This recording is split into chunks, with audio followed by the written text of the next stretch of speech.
धूल लग जाएगी। जो तुम्हारे कर्मों की धूल चटाने के लिए तैयार है, उसको मिटाने के लिए ये ब्रज धूल है। जैसी भट्ट धूल धूसर तन ये आशा और धार। बड़े वो महान भाग्यशाली हैं जिन्होंने ब्रजरज के द्वारा समस्त कर्म बंधनों को छिन्न भिन्न कर दिया है। ये जल्दी समझ में नहीं आएगा। ब्रजरज लगाने की हिम्मत नहीं पड़ेगी पापात्मा को। देखते हैं कि अगर ऐसे हुआ भी तो ऐसे ब्रजरज लेकर ऐसे लौटने की, लगाने की, ये बहुत महापुरुषों के गूढ़ वचन हैं। रज का जरूर सेवन कीजिए, बहुत प्रार्थना। ये अमूल्य, समस्त ब्रह्मांडों में कहीं भी ब्रजरज की समानता करने वाली, कहीं की रज की महिमा नहीं कही गई, ब्रजरज की महिमा वर्णन की गई। स्वयं श्री भगवान 1 वर्ष तक शास्त्रों वचनों का रूप धारण करके संपूर्ण ब्रज 84 कोष की रज का स्वाद लिया। जब ब्रह्मा जी ने अपहरण किया तब भगवान ही स्वयं बछड़े बने। ये रज बहुत अपार करुणामयी है। सोहनी लगाने से स्वाभाविक ही रज का अभिषेक हो जाता है। और प्रिया जो देखती कि मेरे महल की टहल कर रहा है, बहुत कृपा होगी।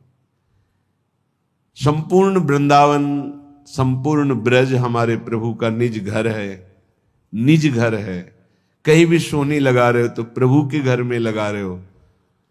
अम्बरीश जी और दुर्वासा जी, अगर साधना में देखा जाए तो दुर्वासा की समानता कदापि त्रिभुवन में कोई बिरला ही कर सकता है। अम्बरीश जी की तो बात ही जाने दो। अगर साधन पक्ष में देखो तो दुर्वासा जी,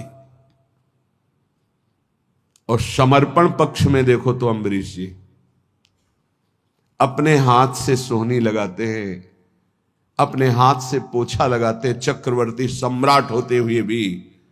तो सुदर्शन चक्र उनकी रक्षा में है और उनको पता भी नहीं है। दुर्वासा जी दूर्वा रस पान करते हैं, केवल वलकल की लंगोटी लगाते हैं, 60 हजार वर्ष की समाधि धारण करते हैं। कोई साधारण महात्मा नहीं, लेकिन कहीं ना कहीं साधन पक्ष का बल है। और अम्बरीश जी के हृदय में सावई मनः कृष्ण पदारविंदयो, केवल श्री कृष्ण चरणारविंद में मन अर्पित करके निरंतर चिंतन, दैन्य भाव, ये आत्मसमर्पण बहुत जोर का होता है। इस सोहनी लगाना, प्रभु के लिए पोछा लगाना, ये बहुत बड़ी बात है। देहाभिमान इसी से गलित होता है। कुंजन को नित डोलिबो दीजो, दीजो भोर बुहारी।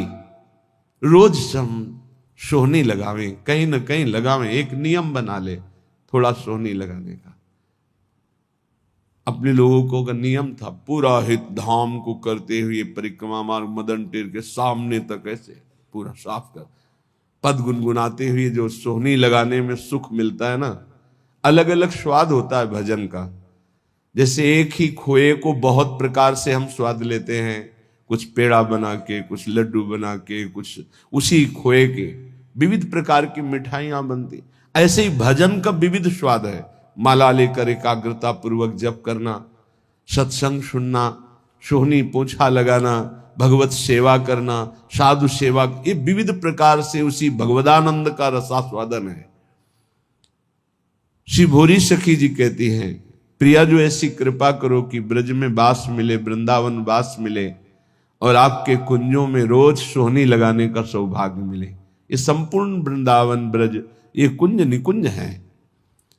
कोटि प्राण नित बारी बोधी जय, देखत चरण छटारी। वैसे तो मुख्य 5 प्राण हैं और पंच प्राण सहायक है, तो 10 प्राण कहे गए हैं। लेकिन अगर करोड़ों प्राण होते और न्योछावर करते, उस न्योछावर के बदले में श्री जी के गोरे चरणारविंद को एक बार देखने का सौभाग्य मिलता तो सस्ता सौदा है। प्राण दिए यह प्रेम न पइए, क्योंकि श्री जी के चरणों से प्रेम प्रवाहित होता रहता है। सत्प्रेम सिंधु मकरंद रसौग धारा, प्रेम धारा गोरे चरणारविंद से ही प्रवाहित हो रही है, प्रियाजू के चरणों से।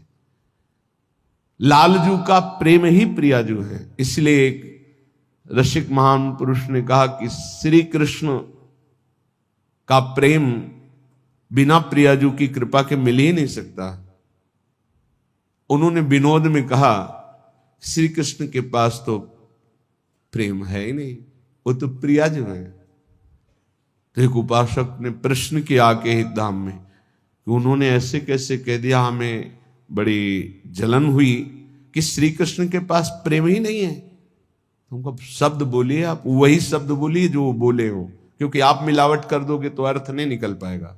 वो जीव के तो शब्द वो बोले, तुमको देखो उनके शब्दों में झांक के देखो क्या कह रहे हैं। श्री कृष्ण के पास तो प्रेम नहीं, क्योंकि श्री कृष्ण का प्रेम तो मूर्तिमान प्रियाजू के रूप में विराजमान है।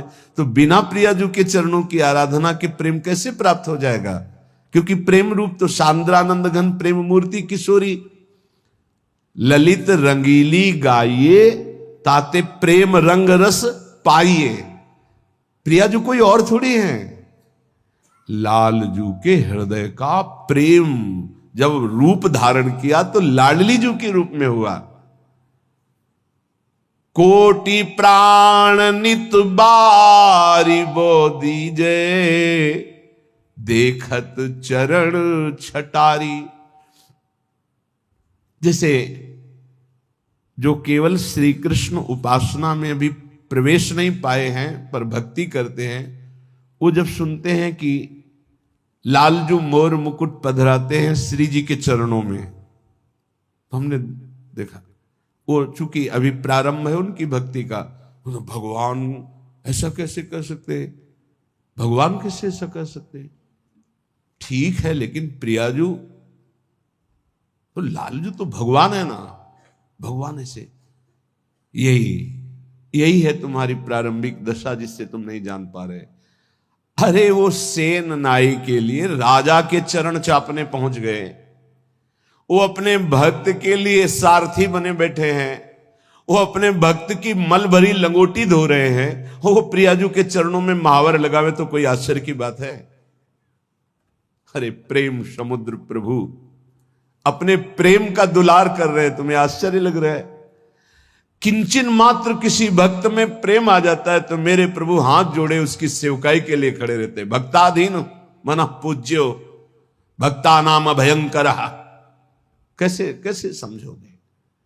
थोड़ी सी प्रीति आ जाए तो जहां मेरा भक्त चरण रखो वहां रखूं मैं हाथ, पीछे पीछे मैं फिर कभी न छाणू साथ, फिर वो प्रियाजू के चरणों में माथा रख दे, कौन आश्चर्य की बात है? नंददास प्रभु छवि बिलोकत प्रीति के प्रतिपाल, चापत चरण मोहन लाल। कोटि प्राण नित बारी बो दीजे, देखत चरण छटारी। इतनी आस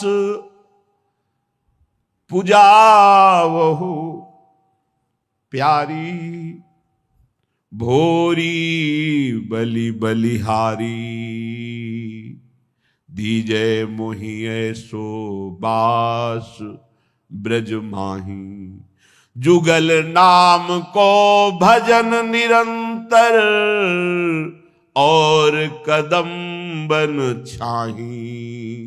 दीजो मोहि ऐसो बास ब्रज माही। हे प्यारी जू, ऐसी मेरी आशा है और आप अत्यंत कृपालुता दयालुता की समुद्र हो, मेरी आस पूरी करो। मैं आपके गोरे चरणारविंद को देख पाऊं, आपकी परिचर्या में रहूं, युगल नाम जप करूं और वृंदावन की वीथियों में आपका सुमिरन करते हुए, नेत्रों से आंसू बहाते हुए, रज अभिषिक्त होकर अपना जीवन व्यतीत करूं। श्रीपाद प्रबोधानंद जी महाराज कह रहे हैं, भाई बहुत भोग लिया है, बहुत जन्म भोग लिए हैं, एक बार मेरी प्रार्थना मान लो, तो आज तक तुम्हें जो शांति और विश्राम नहीं मिला वो मिल जाएगा। भ्रातर भोगा सुभुक्ता का इहि न भवता नापि संसार मध्य। ए भाई, तुम्हें पता नहीं कि तुमने क्या क्या भोगा है। बहुत कुछ भोग लिया है, सब भोग लिए हैं। काकभूषुंडी जी को भगवत प्रसाद से शास्त्रों जन्म की स्मृति है। शास्त्रों जन्म क्या, शास्त्रों युगों की स्मृति है। कई बार उनके सामने कलयुग आ चुका, कितनी बार चतुर्युगी व्यतीत हो गई। वो कह रहे हैं गरुण जी महाराज से कि सत्य कहता हूं हे पक्षीराज हरिवाहन, आपके सामने सत्य कहता हूं, कोई ऐसा कर्म नहीं जो मैंने किया ना हो, कोई ऐसा भोग नहीं जो मैंने भोगा ना हो, लेकिन आज मुझे जो भगवान की स्मृति में सुख मिल रहा है वो किसी में सुख नहीं मिला। सब कुछ करके देख, वो अनेक जन्मों की स्मृति से सब देख रहे हैं। सकल कर्म कर थके गोसाई, सुखी न भयो आज की। आज जो मैं भगवान श्री राम की पावन चर्चा करता हूं, उनका नाम जप करता हूं, उनके ध्यान में मगन रहता हूं, इससे बड़ा सुख मुझे किसी भी साधन में, किसी भी भोग में, किसी भी कर्म में नहीं मिला। श्रीपाद कह रहे भ्रातर भोगा सुभक्ता, खूब भोग लिए, तुम्हें याद नहीं है। जैसे कई बार हमने स्मृति दिलाई कि 9 महीने मां के गर्भ में इसी जन्म में रहे, कुछ याद है? 1% भी याद है तुम्हें? ज्यादा समय नहीं हुआ, कोई 50 वर्ष, कोई 40 वर्ष, कोई 30 वर्ष, 25 वर्ष, ऐसे सब बैठे हो। आप विचार करके देखो कि ज्यादा लंबा समय नहीं गया, इसी जन्म की बात है। कि आपको याद है कि मां के गर्भ में तुमने क्या दुख भोगा? 100 में 1% याद है? नहीं याद है। फिर पीछे जन्म की क्या जानोगे? ना भवता ना पे संसार मध्य, इस जगत में ना तुम कभी सुखी हुए हो ना सुखी हो पाओगे यदि भजन नहीं करोगे। देखो, जब बच्चापन तो सिखाया जाता है खूब बढ़िया पढ़ो लिखो, धन कमाओ, ऐसे योग्य बनो, बढ़िया है। कभी अध्यात्म नहीं सिखाया, कभी नाम जप नहीं सिखाया, कभी ये बैठ के नहीं सिखाया कि बड़ों का आदर कैसे किया जाता है, कभी ये नहीं सिखाया कि मनुष्य जीवन का लक्ष्य क्या है। अब वो पढ़ाई लिखाई में गए, व्यसन सीख गए, व्यभिचार सीख गए, अच्छी नौकरियां पाई, पैसे हैं, और फिर घर में आकर के उन बूढ़े माता पिता को जो चलने लायक नहीं है, दरवाजा बंद करके वैसी दुर्दशा करते, मारते हैं, पूछो मत।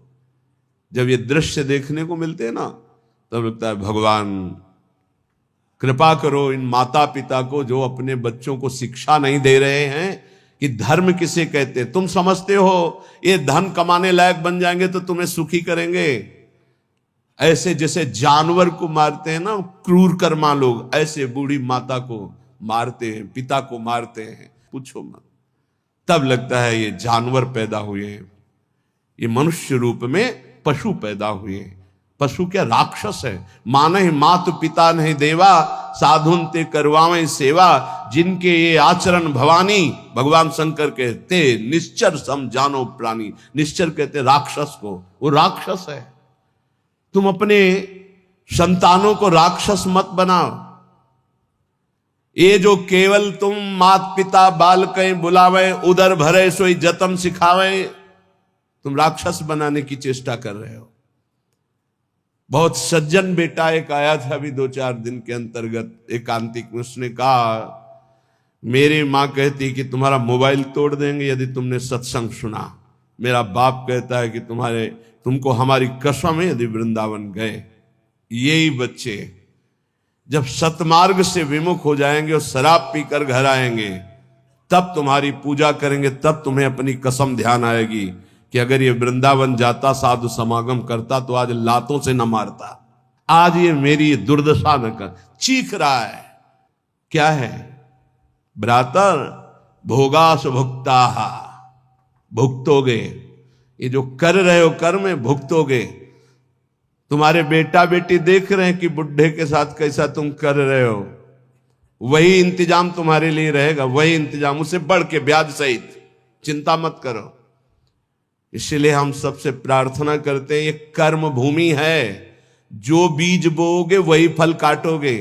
आज देखने में लग रहा है कि माता पिता के साथ बड़ा अन्याय हो रहा है, लेकिन सत्य पूछो तो ये उनके कर्म का फल उनको देखने को मिल रहा है। न कभी राम बोले, न कृष्ण बोले, न हरि बोले, पूरा जीवन केवल इसी में लगाया, तो देख परिणाम। जिनके लिए जीवन लगाया वही तेरा जीवन लेने के लिए तत्पर हो रहा है, वो वही तेरा नाश कर रहा है। जिसको तूने सजाया वही तुझे दंड दे रहा है। क्यों? भगवान का विरोधी भाव रखने वाला कभी सुखी नहीं हो सकता। हनुमान जी महाराज रावण को कहते, हाथ जोड़कर विनती करता हूं, राम जी की विमुखता का त्याग कर दे, नहीं शंकर साहस विष्णु अज तो ही सकहि न राख राम कर द्रोही। मैं सभा में कह रहा हूं, ये हजारों हजारों ये भगवत स्वरूप महापुरुष भी तेरी रक्षा नहीं कर पाएंगे, तेरा विनाश हो जाएगा यदि तू भगवान से विमुख रहेगा। हे भ्रातर, भोगा सुभुक्ता की न इव भवता नापि संसार मध्य।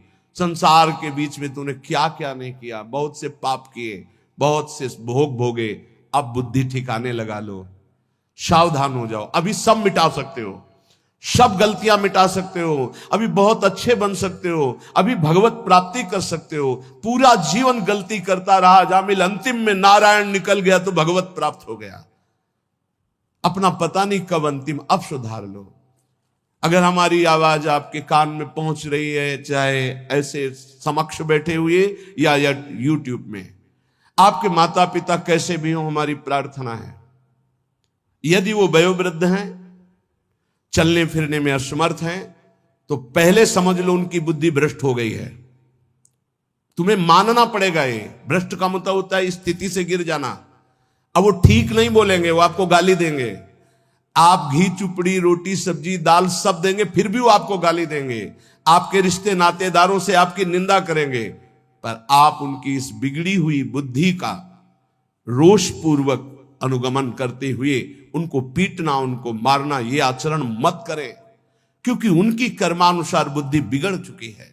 अब अपने कर्म आप मत बिगाड़िए, वो आपके भगवान हैं। सच्ची मानिए, उनमें भगवान बैठे हुए हैं। ऐसे असमर्थ माता पिता को भगवान की तरह दुलार करोगे तो तुम सदैव श्री संपन्न रहोगे। लक्ष्मी तुम्हारे घर से नहीं जाएगी।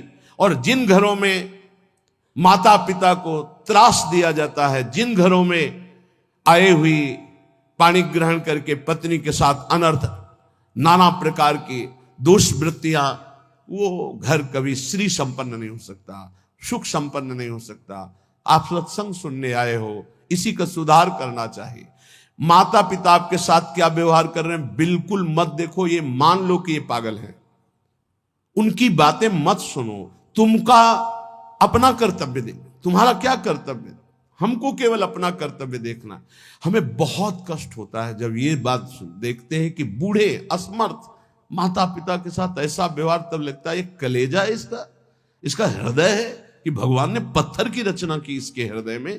अरे और कौन, जिसने 9 महीने गर्भ में रखा, जिसने अपने रक्त का दूध बनाकर तुम्हें पिलाया, जिसने तुम्हारे मल मूत्र साफ किया, आज तुम हाथी जैसे जवान हो तो लात मारते हो, डंडा मारते हो, उनको गाली देते हो।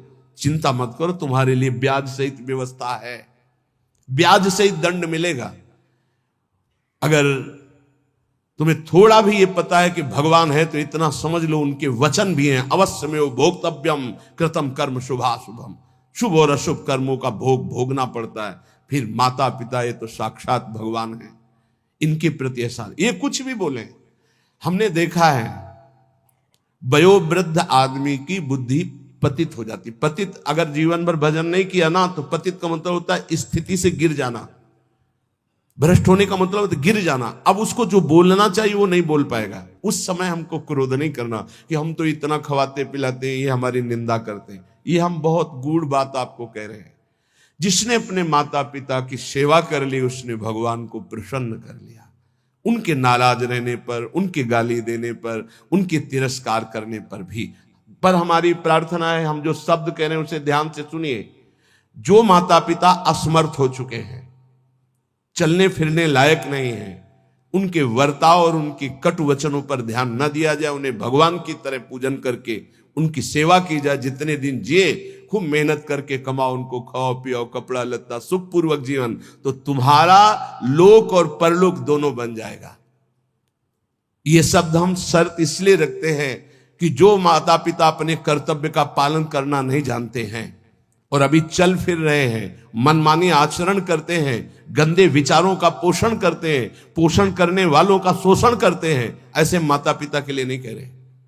हम उन असमर्थ माता पिता के लिए कह रहे हैं कि जिनकी वास्तविक बुद्धि बिगड़ चुकी है, शरीर सेवा में समर्थ स्वयं नहीं रह गया है। अब हमारा कर्तव्य बनता है वो गाली दे, वो पड़े पड़े हगे, तो भी हमें उनकी सेवा करनी चाहिए। निश्चित भगवान प्रसन्न हो जाएंगे।